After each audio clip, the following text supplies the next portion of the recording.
ಆಗಿ ಮಾಹಿತಿ ಕೊಡ್ತಾರೆ ವಿಶ್ಲೇಷಣೆ ಮೂಲಕ ನಮ್ಮ ಪ್ರತಿನಿಧಿ ವಿನೋದೀಗ ನ್ಯೂಸ್ ಡೆಸ್ಕ್ ಇಂದ ಲೈವ್ ಅಲ್ಲಿ ಕನೆಕ್ಟ್ ಆಗ್ತಾ ಇರತಕ್ಕಂಥದ್ದು.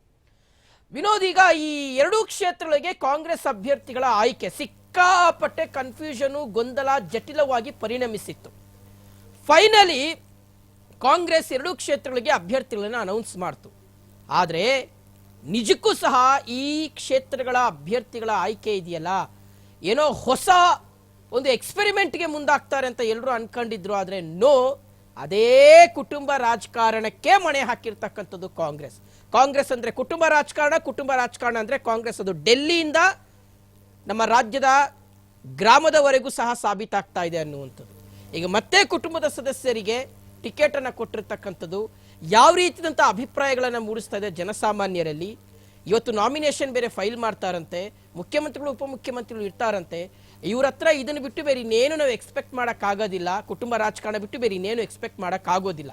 ಸೊ ಯಾವ ರೀತಿಯಾದಂಥ ಸನ್ನಿವೇಶ ಸಂದರ್ಭ ಇದೆ ಕ್ಷೇತ್ರಗಳಲ್ಲಿ ಅಂತ ಶಿವಶಂಕರ್, ಪ್ರಸ್ತುತವಾಗಿ ಕಾಂಗ್ರೆಸ್ಗೆ ಎರಡು ಪಕ್ಷದಲ್ಲಿ ಗೆಲುವು ಅನ್ನೋದು ಒಂದು ಬೆಂಕಿ ಉಂಡೆಯಾಗಿ ಪರಿಣಮಿಸಿದೆ. ಯಾಕಂದ್ರೆ ನೋಡಿ, ಒಂದು ಕಡೆ ಒಂದು ದಾವಣಗೆರೆ ದಕ್ಷಿಣದಲ್ಲಿ ಮುಸ್ಲಿಂ ವಿರೋಧವನ್ನು ಕಟ್ಟಿಕೊಂಡು ಸಮರ್ಥರಿಗೆ ಒಂದು ಟಿಕೆಟ್ ಅನ್ನು ಘೋಷಣೆ ಮಾಡಿದ್ದಾರೆ. ಇತ್ತ ಒಂದು ಮೇಟಿ ಕುಟುಂಬದ ಒಂದು ಮಲ್ಲಿಕಾರ್ಜುನ್ ಮೇಟಿ ಆಗಿರಲಿ, ಜೊತೆಗೆ ಅವ್ರ ಸಹೋದರಿಗೆ ಅವರ ವಿರೋಧವನ್ನು ಕಟ್ಟಿಕೊಂಡು ಒಂದು ಉಮೇಶ್ ಮೇಟಿಗೆ ಟಿಕೆಟ್ ಅನ್ನು ಘೋಷಣೆ ಮಾಡಿದೆ. ಸೊ ಹಾಗಾಗಿ ಅಂದುಕೊಂಡಂತ ನಿರೀಕ್ಷೆ, ಯಾಕಂದ್ರೆ ಅವರಿಗೆ ಸುಲಭ ಅನಿಸ್ಬೋದೇ, ನಾವೆಲ್ಲರೂ ಪರಿಗಣನೆ ತೆಗೆದುಕೊಂಡಿದ್ವಿ, ಅವ್ರ ಕಂಡೀಷನ್ ಒಪ್ಕೊಂಡಿದೀವಿ ಅಂತ ಅಂದ್ಬಿಟ್ಟು.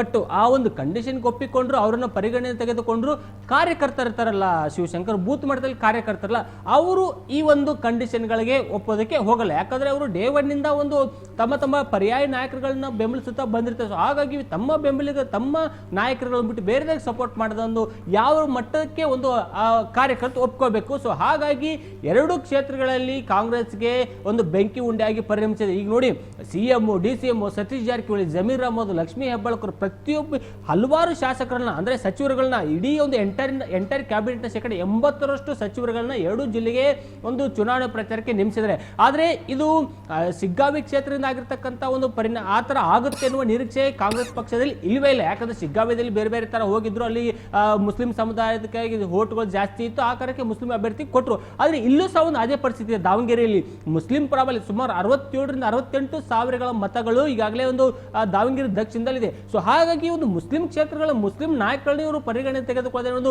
ಕುಟುಂಬ ರಾಜಕಾರಣಕ್ಕೆ ಮಣೆ ಕೊಟ್ಟಿದ್ದಾರೆ. ನಿಜಕ್ಕೂ ಇದು ಬೆಂಕಿ ಉಂಡೆನೇ ನಿಜ. ಇನ್ನು ಈ ಕಡೆ ಒಂದು ಯಾರು ಉಮೇಶ್ ಮೇಟಿಯವರು ಕೊಟ್ಟಿದ್ದು, ಅದು ಒಂದ್ ಕಡೆ ಒಂದು ಬಿಸಿ ಉಂಡೆಯಾಗಿ ಪರಿಣಮಿಸಿದೆ. ಆದ್ರೆ ಇಲ್ಲಿ ಪ್ರಮುಖವಾಗಿ ನಾವು ಸಮುದಾಯವಾರು ಓಟ್ಗಳು ನೋಡಬೇಕು. ಯಾಕಂದ್ರೆ ಒಂದು ಕಡೆ ದಾವಣಗೆರೆ ದಕ್ಷಿಣದಲ್ಲಿ ಒಂದು ಲಿಂಗಾಯತ ಸಮುದಾಯದ ಓಟುಗಳು 36ರಿಂದ 38 ಸಾವಿರ ಓಟುಗಳಿದ್ದಾವೆ. ಜೊತೆಗೆ ಮುಸ್ಲಿಂ ಸಮುದಾಯದ 67ರಿಂದ 68 ಸಾವಿರ ಇದಾವೆ. ಆದರೆ ಇಲ್ಲಿ ಪ್ರಮುಖವಾಗಿ ಈ ಎಲ್ಲ ಅಂಕಿ ಸಂಖ್ಯೆಗಳು ಓಟಾಗಿ ಪರಿವರ್ತನೆ ಆಗಬೇಕಲ್ಲ ಶಿವಶಂಕರ್, ಅದು ಇಲ್ಲಿ ತುಂಬಾ ಕ್ಲಿಷ್ಟಕರವಾದ ಸಂಗತಿ. ಯಾಕಂದ್ರೆ ಒಂದು ಬಂಡಾಯ ಅಭ್ಯರ್ಥಿಯನ್ನು ಸಹ ಒಂದು ನಾಮಿನೇಷನ್ ಸಲ್ಲಿಕೆ ಮಾಡಿದರೆ, ಜೊತೆಗೆ ಪಕ್ಷದ ಪ್ರಮುಖರಿಂದ ಅಸಮಾಧಾನ ಹೊರ ಹಾಕಿದ್ದಾರೆ. ಸೊ ಹೀಗಾಗಿ ಮತ್ತೆ ಜೊತೆಗೆ ನಿನ್ನೆ ಸಂಜೆ ಸಹ ಒಂದು ಪ್ರತಿಭಟನೆ ಮಾಡಿದೆ. ದಾವಣಗೆರೆ ದಕ್ಷಿಣ ಕ್ಷೇತ್ರದಲ್ಲಿ ನಮ್ಮ ಸಮುದಾಯಕ್ಕೆ ನೀವು ಕೊಟ್ಟಿಲ್ಲ ಅಂದ್ರೆ ನಾವು ವೋಟ್ ಅಂದ್ರೆ ಮತದಾನದ ಮೇಲೆ ನಾವೇನು ಮಾಡ್ಬೇಕಂತ ಮಾಡ್ತೀವಿ ಅನ್ನೋ ನೇರ ಆಕ್ರೋಶವನ್ನು ಹೊರಹಾಕಿದೆ. ಇನ್ನು ನಾನು ಒಂದು ಯಾವುದೋ ಒಂದು ಬೈಟ್ ಕೇಳಿಸ್ಕೊತಾ ಇದ್ದೆ. ಆ ಒಂದು ಸಂದರ್ಭದಲ್ಲಿ ಇದ್ರೆ ನಮ್ಮ ಸಮುದಾಯಕ್ಕೆ ನೀವು ಟಿಕೆಟ್ ಕೊಟ್ಟಿಲ್ಲ ಅಂದ್ರೆ ನಾವು ಆಲ್ಟರ್ನೇಟಿವ್ ಬಿಜೆಪಿಗೆ ವೋಟ್ ಹಾಕ್ತೀವಿ, ನಾವು ಬಿಜೆಪಿ ಪರವಾಗಿರ್ತೀವಿ ಅನ್ನೋ ಮಾತುಗಳನ್ನು ಸಾಕಷ್ಟು ಮುಸ್ಲಿಂ ಲೀಡರ್ಗಳು ಹೇಳಿದ್ದಾರೆ. ಸೊ ಆ ಒಂದು ನಿಟ್ಟಿನಲ್ಲಿ ಕಾಂಗ್ರೆಸ್ಗೆ ಈ ಒಂದು ಚುನಾವಣೆಯಲ್ಲಿ ಗೆಲ್ತಕ್ಕಂಥ ಮಾತುಗಳು ತುಂಬಾ ವಿರಳ ಆಗಿದೆ. ಆದರೆ ನಾವು ಬಿಜೆಪಿ ಕಡೆನೇ ಇದೆ. ಯಾಕಂದ್ರೆ ಬಿಜೆಪಿ ಕಡೆಯಲ್ಲೂ ಸಹ ಒಂದು ದಾವಣಗೆರೆ ದಕ್ಷಿಣದಲ್ಲಿ MP ರೇಣುಕಾಚಾರ್ಯ ಅವ್ರನ್ನ ಬೇರೆ ಪರಿಗಣನೆಗೆ ತೆಗೆದುಕೊಳ್ಳಿಲ್ಲ. ಅವರೆಷ್ಟೇ ದೆಹಲಿ ಸರ್ಕಸ್ ಮಾಡಿದ್ರು ಅವರ ಮಾತಿಗೆ ಮಂಡನೆ ಕೊಡಲಿಲ್ಲ ಅನ್ನೋ ಒಂದು ಕೆಲವಷ್ಟು ಆರೋಪಗಳು ಇದಾವೆ. ಸೊ ಹಾಗಾಗಿ ಫೈನಲಿ ದಾವಣಗೆರೆ ದಕ್ಷಿಣ ಮತ್ತು ಬಾಗಲಕೋಟೆಯಲ್ಲಿ ಇವರೇ ಒಂದು ಗೆಲ್ಲೋದು. ಇನ್ನು ಪ್ರಮುಖವಾಗಿ ಮುಸ್ಲಿಮರಿಗೆ ಯಾಕೆ ಟಿಕೆಟ್ ಘೋಷಣೆ ಮಾಡಲಿಲ್ಲ ಅನ್ನೋದು ನಾವು ನೋಡ್ತಾ ಹೋದಂತ ಸಂದರ್ಭದಲ್ಲಿ ಒಂದು AICC ಅಧ್ಯಕ್ಷ ಮಲ್ಲಿಕಾರ್ಜುನ್ ಖರ್ಗೆ, ರಾಜ್ಯ ಉಸ್ತುವಾರಿ ಸುರ್ಜೇವಾಲಾ, CM DCM ಮಧ್ಯೆ ಒಂದು ಸಭೆ ಆಗುತ್ತೆ. ಆ ಒಂದು ಸಭೆಯಲ್ಲಿ ಒಂದು ಮುಸ್ಲಿಂ ಸಮುದಾಯದ ಪ್ರಮುಖ ನಾಯಕ ಆಗಿರ್ತಕ್ಕಂಥ ಜಮೀರ್ ಅಹಮದ್ ಖಾನ್ ಅವರು 5 ಕಂಡೀಷನ್ಗಳು ಹಾಕ್ತಾರೆ. ಜೊತೆಗೆ 5 ಕಂಡೀಷನ್ ಜೊತೆಗೆ ಇನ್ನೊಂದು ಬೆದರಿಕೆ ಹಾಕಿದ್ದಾರೆ ಅನ್ನೋ ಆರೋಪಗಳು ಅಂದ್ರೆ ಮಾತುಗಳು ಕೇಳಿ ಬಂದಿದೆ ಕಾಂಗ್ರೆಸ್ನಲ್ಲಿ.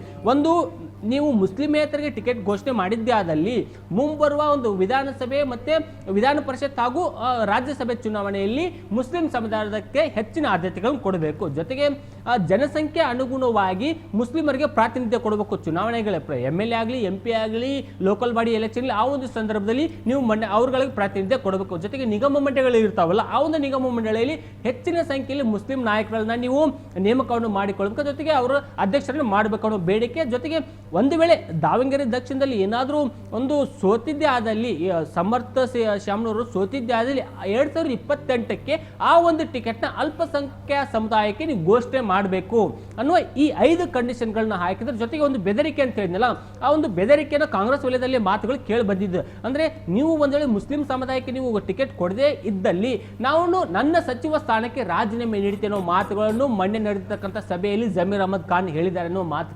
ಮಾತುಗಳು ಕೇಳ್ಬಿಡ್ತೀವಿ.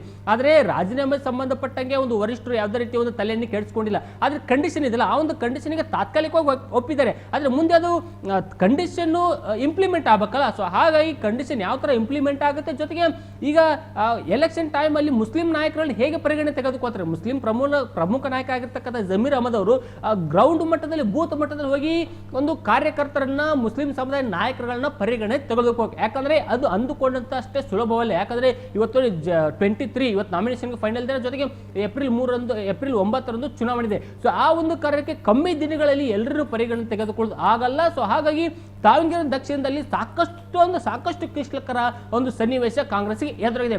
ಇಡೀ ಒಂದು ಎಂಟೈರ್ ಕ್ಯಾಬಿನೆಟ್ ಮಿನಿಸ್ಟರ್ಗಳೇ ಹೋಗಿ ಒಂದು ಅಂದ್ರೆ ಒಂದು ಪ್ರಚಾರ ಮಾಡಿ ಒಂದು ಗೆಲುವು ಅಷ್ಟೊಂದು ಸುಲಭದ ಮಾತಲ್ಲ ಒಂದು ದಾವಣಗೆರೆಯಲ್ಲಿ. ಜೊತೆಗೆ ಬಾಗಲಕೋಟೆಯಲ್ಲಿ ಅಷ್ಟೇ ಸಹೋದರ ಸಹೋದರಿಗೆ ಏನಾದರೂ ಮನಸ್ಸು ಮಾಡಿದ್ದೇ ಆದಲ್ಲಿ ಅದರ ನೇರ ಎಫೆಕ್ಟ್ ಒಂದು ಉಮೇಶ್ ಮೇಟಿ ಅವರ ಮೇಲೆ ಬೀಳುತ್ತೆ. ಸೊ ಹಾಗಾಗಿ ವಿರೋಧ ಪಕ್ಷಗಳ ಅಭ್ಯರ್ಥಿಗಳಿದಾರಲ್ಲ, ಶ್ರೀನಿವಾಸ್ ದಾಸ್ ಕರಿಯಪ್ಪ ಜೊತೆಗೆ ವೀರಣ್ಣ ಚರತ್ಮಠ್ ಅವರುಗಳಿಗೆ ಗೆಲುವು ಸುಲಭ ಆಗುವ ಸಾಧ್ಯತೆಗಳು ದಟ್ಟವಾಗಿದೆ. ಶಿವಶಂಕರ್, ಓಕೆ ವಿನೋದಿ, ಇಬ್ಬರ ಜಗಳದಲ್ಲಿ ಇಬ್ಬರ ತಿಕ್ಕಾಟದಲ್ಲಿ ಮೂರನೆಯವರಿಗೆ ಲಾಭ ಅನ್ನುವ ರೀತಿಯಾದಂಥ ಪರಿಸ್ಥಿತಿ ಬಿಜೆಪಿಗೆ ಬಂದೊದಗಿದ್ರು ಸಹ ಅಚ್ಚರಿ ಪಡಬೇಕಾಗಿಲ್ಲ. ಬಿಜೆಪಿಗೆ ಎಲ್ಲೋ ಒಂದು ಕಡೆ ಇದು ಪ್ಲಸ್ ಪಾಯಿಂಟ್ ಆಗುತ್ತೆ ಅನ್ನುವ ರೀತಿಯಾದಂತಹ ಚರ್ಚೆಗಳು ನಡೀತಾ ಇದೆ.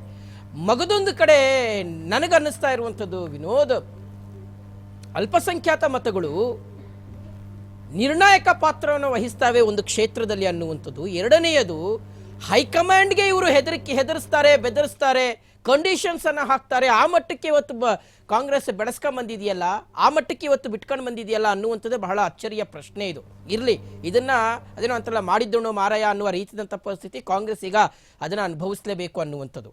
ಮಗದೊಂದು ಕಡೆ ಈಗ ಈ ಕುಟುಂಬ ರಾಜಕಾರಣದ ವಿಚಾರ ದೊಡ್ಡ ಮಟ್ಟದಲ್ಲಿ ಚರ್ಚೆ ಆಗ್ತಿದೆ ಜನಸಾಮಾನ್ಯರಲ್ಲಿ.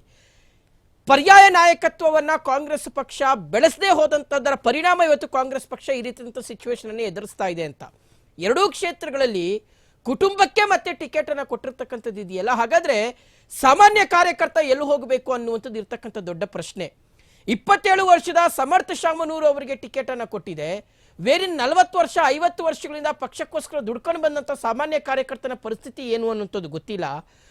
ಬಾಗಲಕೋಟೆ ಕ್ಷೇತ್ರದಲ್ಲೂ ಅಷ್ಟೇ, ಅಗೇನ್ HY ಮೇಟಿ ಅವರ ಪುತ್ರನಿಗೆ ಟಿಕೆಟ್ ಅನ್ನ ಕೊಟ್ಟಿರ್ತಕ್ಕಂಥದ್ದು, ಉಮೇಶ್ ಮೇಟಿಗೆ. ಅಲ್ಲಿ ಸಾಮಾನ್ಯ ಕಾರ್ಯಕರ್ತನ ಪರಿಸ್ಥಿತಿ ಏನು? ಬರೀ ಇವರು ಮನೆಗೆ ಅಲ್ಕೊಂಡು ಬಿಸಿಲಲ್ಲಿ ಸುತ್ಕೊಂಡು ಮಳೆ ಚಳಿ ಅನ್ನೋದೇ ಬರೀ ಪಕ್ಷವನ್ನ ಸಂಘಟನೆ ಮಾಡ್ಲಿಕ್ಕೆ ಮಾತ್ರ ಸೀಮಿತವಾಗಿರ್ಬೇಕಾ ಕಾರ್ಯಕರ್ತರು? ನಾಯಕರು ಅವರ ಮಕ್ಕಳು ಅವ್ರ ಮೊಮ್ಮಕ್ಕಳು ಮಾತ್ರ ಅಧಿಕಾರದಲ್ಲಿ ಮುಂದುವರಿಬೇಕಾ ಅನ್ನುವ ಪ್ರಶ್ನೆ ಸಹಜವಾಗಿ ಕಾಡ್ತಾ ಇದೆ ಅನ್ನುವಂಥದ್ದು ವಿನೋದ್. ನಿಜಕ್ಕೂ ನೀವು ಹೇಳ್ತಿರೋದು 100ಕ್ಕೆ 100ರಷ್ಟು ಸತ್ಯ ಶಿವಶಂಕರ್. ಯಾಕಂದ್ರೆ ಹಳ್ಳಿಯಿಂದ ಡೆಲ್ಲಿವರೆಗೂ ಸಹ ಒಂದು ಕಾಂಗ್ರೆಸ್ ಪಕ್ಷದಲ್ಲಿ ಒಂದು ಕುಟುಂಬ ರಾಜಕಾರಣ ಒಂದು ತಲಾಂತರಗಳಿಂದ ಬಂದಿದೆ. ಈಗ ನೀವು ದಾವಣಗೆರೆದು ಮತ್ತೆ ಬಾಗಲಕೋಟೆ ಅಷ್ಟೇ ಇದ್ರೆ ದುರ್ದೈವ ಸಂಗತಿ, ಇನ್ನು ನಮ್ಮ ರಾಜ್ಯದ ಹಲವಾರು ಸಚಿವರುಗಳ ಮಕ್ಕಳುಗಳು ಇದ್ದಾರೆ. ಒಂದು ಈಶ್ವರ್ ಖಂಡ್ರೆ ಮಗ ಸಾಗರ್ ಖಂಡ್ರೆ MP, ಸತೀಶ್ ಜಾರಕಿಹೊಳಿ ಮಗಳು MP, ಜೊತೆಗೆ ಈ ಕಡೆ ಇನ್ನು ಹಲವಾರು ಶಾಸಕರುಗಳ ಮಕ್ಕಳು. ಅಂದ್ರೆ ಇಲ್ಲಿ ನೋಡಿ ಶಾಮನೂರು ಶಿವಶಂಕರಪ್ಪ ಮಗ ಸಚಿವ, ಜೊತೆಗೆ ಅವ್ರ ಮಗ ಈಗ ಚುನಾವಣೆಗೆ ನಿಲ್ತಿದ್ದು. ಈ ಎಲ್ಲ ಸನ್ನಿವೇಶಗಳು ನೋಡ್ತಕ್ಕಂಥ ಸಂದರ್ಭದಲ್ಲಿ ಶಿವಶಂಕರ್, ಕುಟುಂಬ ರಾಜಕಾರಣಕ್ಕೆ ಆದ್ಯತೆ ಕೊಡ್ತಿದ್ದೇನಾ ಒಂದು ಕಾಂಗ್ರೆಸ್ ಪಕ್ಷ ಅನ್ನೋದೊಂದು ಪ್ರಶ್ನೆ. ನೀವು ಹೇಳ್ದಂಗೆ 10 ದಶಕಗಳ ಕಾಲ ಒಂದು ಸೇವೆ ಸಲ್ಲಿಸ ಬಂದಿರತಕ್ಕಂಥ ಒಂದು ಒಂದು ಸಾಮಾನ್ಯ ಕಾರ್ಯಕರ್ತರ ಪರಿಸ್ಥಿತಿನ ಅಂದ್ರೆ ಮಳೆ ಚಳಿ ಬಿಸಿಲು ಅನ್ನೋದು ಲೆಕ್ಕಿಸನೆ ಗ್ರೌಂಡ್ ಮಟ್ಟದಲ್ಲಿ ಒಂದು ಪಕ್ಷಗಳನ್ನ ಸಂಘಟನೆ ಮಾಡೋದಂತ ಕೆಪಾಸಿಟಿ ಇರೋದು ಒಂದು ಅಂದ್ರೆ ಒಂದು ಪಕ್ಷದ ಕಾರ್ಯಕರ್ತರಿಗೆ. ಇಷ್ಟೊಂದು ರಾಜ್ಯದಲ್ಲಿ 136 ಸೀಟ್ಗಳು ಬರೋಕ್ಕೆ ಕಾರಣ ಪ್ರಮುಖವಾಗಿ ಒಂದು ಗ್ರೌಂಡ್ ಮಟ್ಟದ ಹೋಮ್ ವರ್ಕ್. ಸೊ ಹಾಗಾಗಿ ಅವ್ರುಗಳನ್ನ ಪರಿಗಣನೆಗೆ ಇವ್ರು ತೆಗೆದುಕೊಳ್ಳಿದ್ರೆ, ಸೊ ಹಾಗೆ ಮುಂದೆ ಅವ್ರಿಗೆ ಫ್ಯೂಚರ್ ಏನು ಕಾಂಗ್ರೆಸ್ ಪಕ್ಷದಲ್ಲಿ ಅನ್ನೋದು ಸಾಮಾನ್ಯವಾಗಿ ಒಂದು ಸಂಗತಿಗಳು ಮೂಡೇ ಮಾಡುತ್ತೆ ಎಲ್ಲ ನಾಯಕರು. ಆದ್ರೆ ಪ್ರಸ್ತುತವಾಗಿ ಈ ಎಲ್ಲ ಕುಟುಂಬ ರಾಜಕಾರಣಕ್ಕೆ ಕೊಡ್ತಕ್ಕಂಥ ಒಂದು ಆದ್ಯತೆಗಳು ನೋಡಿದ್ರೆ ನಿಜಕ್ಕೂ ಒಂದು ಕಾಂಗ್ರೆಸ್ ಪಕ್ಷ ದಿನದಿಂದ ದಿನಕ್ಕೆ ಒಂದು ಕುಟುಂಬ ರಾಜಕಾರಣ ಪರವಾಗಿ ಆಗ್ತಿದೆ. ಯಾಕಂದ್ರೆ ನಾವು ಸ್ವತಃ ಸಿಎಂ ಸಿದ್ದರಾಮಯ್ಯ ಪುತ್ರನೇ ಇಲ್ಲಿ MLC ಆಗಿದ್ದಾರೆ, DK ಶಿವಕುಮಾರ್ ತಮ್ಮನೇ ಒಂದು MP ಆಗಿದೆ. ಸೊ ಇವೆಲ್ಲ ನೋಡ್ತಕ್ಕಂಥ ಸಂದರ್ಭದಲ್ಲಿ ಎಲ್ಲೋ ಒಂದ್ ಕಡೆ ಕಾಂಗ್ರೆಸ್ ಪಕ್ಷ ಒಂದು ಕುಟುಂಬ ರಾಜಕಾರಣಕ್ಕೆ ಮನ್ನಣೆ ಕೊಡ್ತಿದೆ ಹೊರತು ಮತ ಬ್ಯಾಂಕ್ಗಳನ್ನಾಗಲಿ ಸಮುದಾಯವಾರ ನಾಯಕರುಗಳ ಪರಿಗಣನೆ ತೆಗೆದುಕೊಳ್ಳೋದಾಗಲಿ ಈ ಒಂದು ಕೆಲಸಗಳನ್ನ ಒಂದು ಕಾಂಗ್ರೆಸ್ ಪಕ್ಷ ಮಾಡ್ತಿಲ್ಲ. ಅವರಿಗೇನಪ್ಪ ಕುಟುಂಬ ರಾಜಕಾರಣ ಈ ಒಂದು ಬೇಕನ್ನುವ ಇಂಟೆನ್ಷನ್ಲಿ, ಸೊ ಹಾಗೆ ಕುಟುಂಬ ರಾಜಕಾರಣ ಟಿಕೆಟ್ ಘೋಷಣೆ ಮಾಡ್ತಾರೆ. ಈಗ ನೋಡಿ, ದಾವಣಗೆರೆ ದಕ್ಷಿಣದಲ್ಲಿ 27 ವಯಸ್ಸಿನ ಒಂದು ಸಮರ್ಥಿಯಲ್ಲಿ ಜೊತೆಗೆ 40-50 ವರ್ಷ ಇರತಕ್ಕಂಥ ಒಂದು ಪ್ರಮುಖ ನಾಯಕ ಎಲ್ಲಿ ಅದನ್ನ ನಾವು ಕಂಪೇರ್ ಮಾಡ್ತಂತ ಸಂದರ್ಭದಲ್ಲಿ ಈಗ 67,000 ಮತ ನಿರ್ಣಾಯಕ ಇದೊಂದು ಕಾಂಗ್ರೆಸ್ ಪಕ್ಷಕ್ಕೆ ಗೆಲ್ಲೋದಕ್ಕೆ.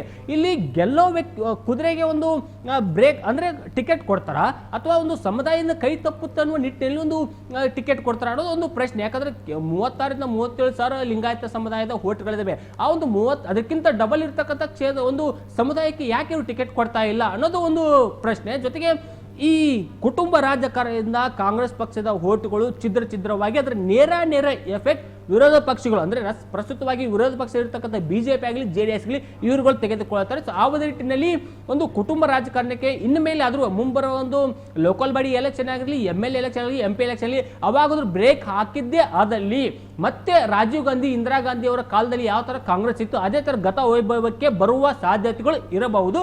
ಜೊತೆಗೆ ಇನ್ನೂ ಇವರು ಕುಟುಂಬ ರಾಜಕಾರಣಕ್ಕೆ ಹೆಚ್ಚಿನ ಆದ್ಯತೆ ನೀಡಿದ್ದೇ ಆದಲ್ಲಿ ಈ ಒಂದು BJP ಹೇಳ್ತಾರೆ ಒಂದು ಕಾಂಗ್ರೆಸ್ನ ಒಂದು ನೆಲಸಮ ಮಾಡ್ತೀವಿ, ಜೊತೆಗೆ ದೇಶದಿಂದ ಕಾಂಗ್ರೆಸ್ ಒಂದು ಇದನ್ನು ಮಾಡ್ತೀವಿ ಅಂದ್ಬಿಟ್ಟು ಮಾತುಗಳು ಹೇಳ್ತಾರೆ BJP ಪಕ್ಷ. ಸೊ ಅದೇ ತರ ಒಂದು ರಾಜ್ಯದಲ್ಲಿ ದೇಶದಲ್ಲಿ ಆದಂತ ಒಂದು ಸನ್ನಿವೇಶ ಆದಲ್ಲಿ ಅದಕ್ಕೆ ನೇರ ಎಫೆಕ್ಟ್ ಕಾಂಗ್ರೆಸ್ನ ವರಿಷ್ಠರ ನಿರ್ಧಾರದಲ್ಲಿ ಇಡೀ ದೇಶದಲ್ಲಿ ಕಾಂಗ್ರೆಸ್ ಧೂಳಿಪಟ್ಟು ಆಗುವ ಸಾಧ್ಯತೆ ದಟ್ಟವಾಗಿದೆ. Shivashankar. Okay Vinod, thank you ತಮ್ಮೆಲ್ಲ ಡೀಟೇಲ್ಸ್ಗಾಗಿ.